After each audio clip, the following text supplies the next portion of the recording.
Então, vamos lá. Custos de aquisição incluem tudo isso... Opa, desculpa. Tudo isso aqui que nós falamos vai estar lá no material para você relembrar. Tudo bem, pessoal? Não vou ficar passando de novo preço de compra, direito de importação, manuseio, tudo que a gente falou está aqui. E, aliás, falamos até mais um pouco. Tá? Custos de conversão incluem a mão de obra, os gastos gerais e os custos de conversão não identificados são rateados entre os produtos por um critério racional e consistente. Não é direto, é indireto, rateio, simples assim. Tudo bem? Então, às vezes eu tenho que levantar mesmo da cadeira do escritório de contabilidade ou da minha sala, medir a empresa com os metros quadrados dela para dizer que aquele rateio por metro quadrado, tanto daquele gasto vai para a produção, tanto vai para a administração. Eu tenho que fazer isso. Porque se eu deixar acontecer todo mês com aquele gasto não dê esse tratamento, eu estou distorcendo a contabilidade. Posso estar distorcendo a contabilidade. Entenderam isso? Isso é rotina de controladoria, inclusive, que usa a contabilidade como braço direito.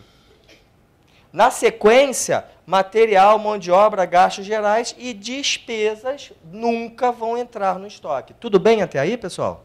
Está claro isso? Beleza? Aí eu pergunto sobre o famoso introduzido oficialmente na contabilidade pelos IFRS, custo de ociosidade. O que é o custo de ociosidade? Intuitivamente falando, o que é um custo de ociosidade?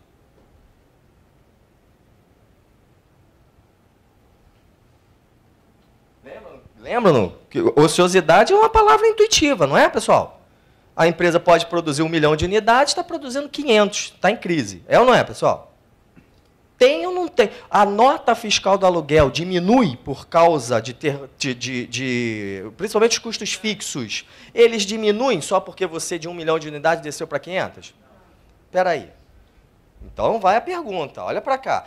Se eu produzo 1 milhão de unidades e o meu aluguel é de 1 milhão de reais, o custo unitário por produto é de R$1. Concordam comigo? Mas se eu produzo 500 mil unidades e o aluguel, que é um custo fixo, continua 1 milhão de reais, o custo unitário passa a ser quanto agora? Hein? 2. Tá certo isso? Parece certo? Mesmo que você nunca tenha ouvido falar nisso, parece certo? Eu vinha com custo unitário durante meses, anos, R$1. Aí tem uma ociosidade anormal, desço profundamente, explodiu uma máquina, perdi mercado, tem um novo entrante, passo a produzir 500, mas não reduzi o meu custo fixo, por hipótese. O aluguel não entra no estoque? Entra ou não entra no estoque, pessoal? Não é gasto geral? É ou não é gasto geral? Olha para cá. Tanto quanto uma luz fixa, uma vigilância, um serviço prestado pessoa jurídica, o grande grupo, isso não costuma ser custo fixo? Costuma ou não costuma? Perdão, gasto fixo que pode ser dividido em custo e despesa fixa? É ou não é? Então a pergunta que eu vou fazer para você é o seguinte, é justo jogar agora um custo unitário de R$2 no estoque? O que é ociosidade? A ociosidade é não produzir, não é não produzir, pessoal? É ou não é não produzir? É ou não é? E custo é o quê? É tudo que eu gasto para produzir ou prestar o serviço. Aí você faz uma analogia óbvia, olha como é legal. Se eu estava ocioso, a última coisa que eu fiz foi o quê? Produzir ou prestar o serviço. Logo, a diferença entre 1 milhão de unidades e 500 mil unidades é ou não é o custo de ociosidade, meus amigos? Porque eu não vou jogar no estoque o que não foi um gasto, embora eu tenha que pagar por aquela nota fiscal. Você concorda comigo que o valor daquela nota fiscal não foi aplicado na atividade produção? Concorda comigo? Se não foi aplicada a produção, não é custo. É o famoso o quê? Custo de ociosidade. Ah, não entendo nada de custo de ociosidade. Entra na internet amanhã, joga. Já tem milhares e milhares de bons artigos, de bons blogzinhos, explicando para você como é que eu contabilizo, modelinhos de contabilização. Mas aumentem a esfera de conhecimento de vocês com esses tópicos. Nem que seja para você ter o conhecimento, mesmo que eu não aplique. Ô, minha menina, pode? Perdão, só um minutinho. Tem que te dar faz para mim, né? Não, é porque senão não aparece na edição. Então tá, eu repito para você, pode deixar, obrigado. Você está entre amigos.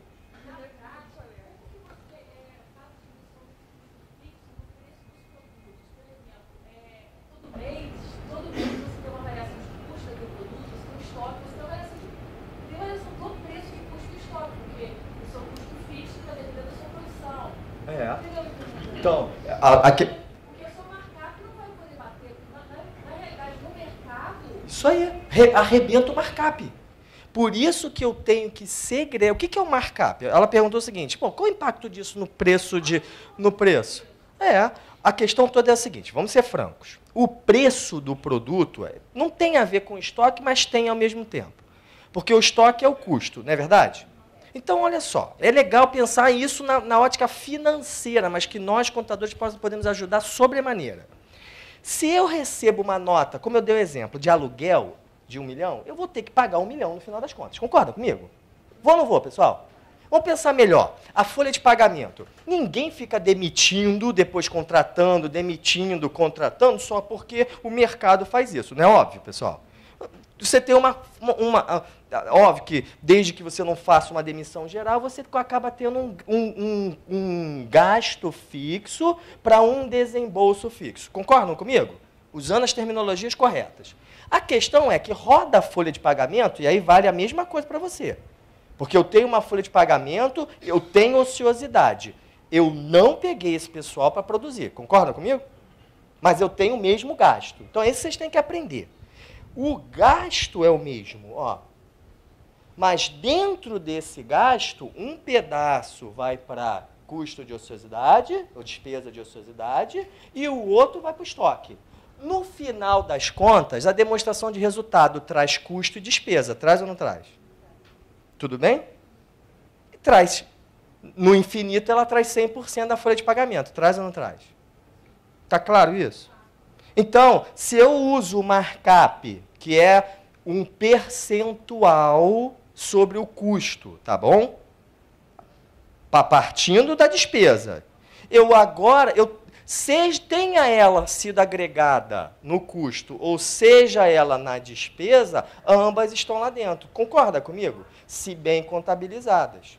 O problema é que muitas empresas costumam acompanhar o seu custo justamente para aumentar o preço de um produto ou não, de acordo apenas com o custo de transformação, que é uma das metodologias de preço. Então, para e pensa, se hoje tudo vai bem e o preço está 1, amanhã o custo está 1 e amanhã o custo vira 2, eu acabo aumentando o preço de venda sobre 2, não sobre 1. Concorda comigo? E aí você aumenta o preço. Lógico, eu acabo induzindo a um erro grosseiro, porque o mercado não vai aceitar, porque não fiz uma técnica que a contabilidade já me ensinou, que é de segregar os custos da ociosidade. Entendeu a diferença? Então, para e pensa, como é que funciona na prática? Rodou a folha de pagamento. Aí eu tenho o lado esquerdo, desculpa, é que eu sempre fico, tenho o lado direito de vocês aqui, ó, débito, e tenho crédito. Tudo bem até aí? O que vai acontecer? Aqui no débito entrou matéria-prima. Existe ociosidade em matéria-prima?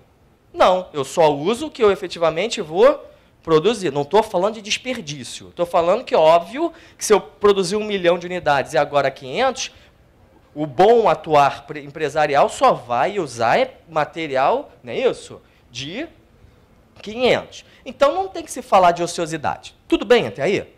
Mas aí eu tenho a folha de pagamento. A folha de pagamento da empresa é 1 milhão só da parte da fábrica. Todo mês sempre foi 1 milhão. teoricamente, todo mês eu daria um débito de 1 milhão em estoque. Concordam comigo? É ou não é? Beleza. Não, não importa. Isso aí já é rateio por produto. O que a gente está falando é o custo de ociosidade da empresa como um todo. Você pode, aí você tem que entrar no mérito de ordem de produção, ordem de serviço, para saber como segregar. Tá? Aí vem com os sistemas de acumulação. Mas, regra geral, o que eu tenho é o custo da matéria-prima, é o custo de pessoal 100% num primeiro momento. Quando eu fecho o mês, eu faço uma perguntinha. Espera aí, desses 1 milhão, 100% foi aplicado à produção? Aí, obviamente, que eu chego à conclusão, no nosso exemplo, que não é isso? Então, desses 1 milhão, 500 mil não deveriam estar lá dentro. Concordam comigo, pessoal? É ou não é? Então, eu venho num sistema manual ou automatizado e é como se eu fosse dar um crédito de 500 para diminuir os 1 milhão que entrou de pessoal. Concordam comigo? Só quando eu gerar o custo médio, o que vai acontecer?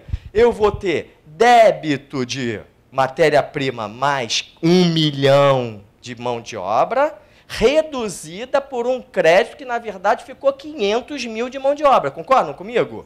Mas não mais por um volume de 1 milhão, mas agora por um volume de 500. 500 dividido por 500 dá o mesmo 1 de antes, quando eu não tinha ociosidade. Entendeu isso? Num sistema, olha só, indústria é muito mais complexa do que isso. A gente faz ordem de produção, a gente faz ordem de serviço, a gente tem produto equivalente, produto acabado, tem os apontamentos por ordem de produção. Mas um sistema informatizado faz esses 500 mil pelo total de horas disponíveis ou unidades de capacidade para cada lote, olha só, tá? Que é a sua pergunta. Por cada lote, vis-à-vis o que efetivamente aconteceu. E a diferença é a ociosidade. Entendeu isso?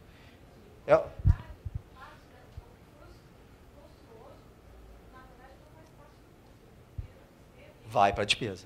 Na verdade, aí vem a polêmica. Os IFRS, o americano não, o IFRS, que é internacional, ele entende que o custo de ociosidade é como se fosse assim, ó, custo do produto vendido, 1 milhão, mais, reduzindo, custo de ociosidade. Tudo bem? Tanto que dá margem bruta, mantém a margem bruta. Né? Se você parar para pensar como analista das demonstrações financeiras, se eu não fizer isso, eu tenho custo de 1 milhão, depois eu tenho custo de 2 milhões, né? Pô, vai ficar ridículo, porque eu vendi menos para produzir menos, não é verdade? Vai ficar negativo, fica estranho, não fica estranho? Mas, na verdade, o que acaba acontecendo? Eu sou contra isso, e eu advogo, mesmo que seja na contabilidade gerencial, que, aí é polêmico, não tem nem certo nem errado, que se custo é tudo que eu apliquei para a produção ou prestação de serviço, e a ociosidade eu não apliquei na prestação de serviço, eu entrei em que seara? Não, desculpa, perdão, não é esse aqui não. Ó. Eu entrei na seara do quê? Das perdas. Eu não paguei 100% da folha de pagamento, um cheque de 100% da folha de pagamento, pessoal? Paguei ou não paguei? Mas eu produzi? Não. Eu perdi ou não perdi, meus amigos? Acabou. Perda não é custo. Por isso que é polêmico. A norma induz a fazer uma retificação do custo. Eu discordo. Eu, mesmo que seja gerencialmente, tenho que ter uma linha de perda, porque perda é perda, ociosidade é perda. É perda de recursos, é ou não é, meus amigos? Está claro isso? Eu já vi, tanto no redutora do custo, quanto... É óbvio que a gente está falando de ociosidades anormais, tá legal? Uma ociosidade quando eu tenho 1 milhão e desço para 500. Agora, óbvio que se eu tenho capacidade de produzir 1 milhão de unidades, ora eu bato 900, ora eu bato 1 milhão e 100, ora eu bato... Porque eu fiz hora extra, óbvio, né? Ora eu bato 800, 850. Isso a gente chama de ociosidade normal. Isso eu não vou ficar fazendo continha. Eu dou uma trava, uma banda, como se fala, né?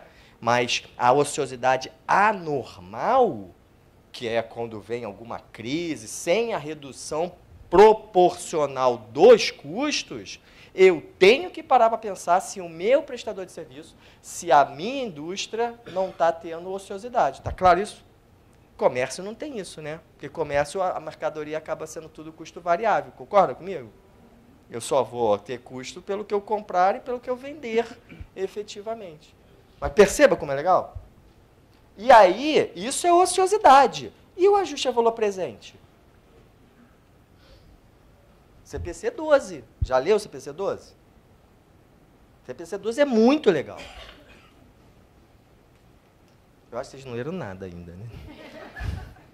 Pessoal, começa lendo. Olha só, uma sugestão, tá? Eu sou professor de graduação, professor de pós-graduação, professor de curso de extensão, tenho colegas aqui que fizeram comigo já, professor de curso preparatório, eu conheço a maioria dos perfis de aluno e já fui aluno. Já fui contador, auditor, eu sei quais são as nossas dúvidas.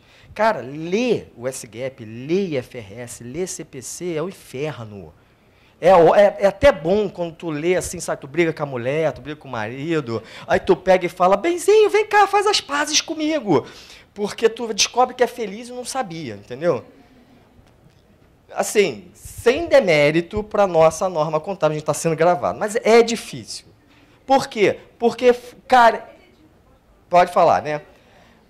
Mas é difícil, porque é muito texto. Poucos são os CPCs que têm os exemplos práticos, igual eu estou tentando fazer com você. Estoque, por exemplo, tem exemplo nenhum. Mas por que não tem exemplo nenhum? Porque as melhores literaturas, os melhores livros já estão te explicando tudo isso que a gente está falando. Isso existe há décadas. Tudo isso que a gente está falando aqui. O que o CPC fez foi pegar e introduzir a obrigatoriedade de que, se houver ociosidade anormal, você tem que fazer o que a gente falou agora, tá bom?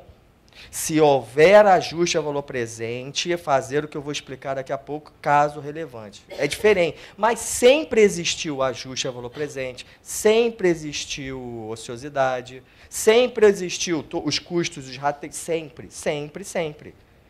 Então, a literatura histórica te explica isso, tá? Ela explica. O difícil é você pegar essa terminologia do CPC e fazer o link. Por isso que é melhor começar com um bom livro. Um bom livro.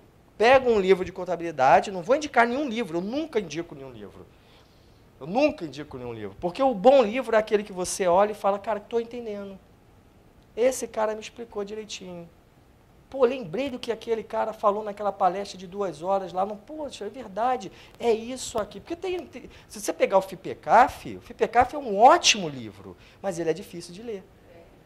Ele requer uma base.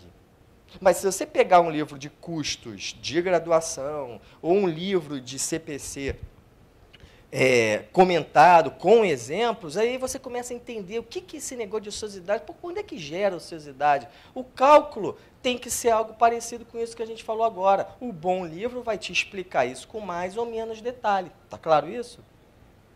E aí é melhor você começar a estudar por um bom livro. Por isso que nós temos que ser ratos de livro. Porque os CPCs, se você for contar, meus amigos, dá mais de 5.000 páginas impressas. Já fizeram a estatística? Os 46 CPCs? É um vademecum. Sabe o que é o vademecum para os advogados, não sabe? É a nossa vida. Mas é mais fácil. Por que o advogado tem tanta milindre? Não só porque ele lê, passa o tempo todo lendo, mas como ele tem a experiência do fórum, ele tem a experiência da inicial, ele escreve, ele sabe, ele correlaciona. Então, para nós, para entender CPC, não, sem demérito, porque é a norma, e o IFRS está assim. Então, mas é muito mais fácil quando você pega um bom livro. Ou faz um curso aqui no CRC com um bom professor, assiste às palestras que estão disponibilizadas, porque aí você vai sendo introduzido à nomenclatura, que é nova. Entendeu? Que se eu falar para você assim, instrumento financeiro, ativo avaliado a valor justo com ajuste no resultado, que é a mesma coisa que para a negociação. Você vai ter Não é verdade? Mas é tranquilo, toda empresa tem isso. Se você me der uma empresa, todo mundo tem um instrumento financeiro. Pode ser o Botequim do José da esquina ou a Petrobras, a maior empresa, ou a ex-maior empresa do Brasil. Todas têm. Todos têm isso, com maior ou menor complexidade. A questão é como associar, entendeu? Por isso que vocês precisam se dedicar a essa busca de ligar a tecla SAP do CPC. Faz parte. Ele já foi editado, já foi melhorado, mas cabe a você também tentar correlacionar, entendeu?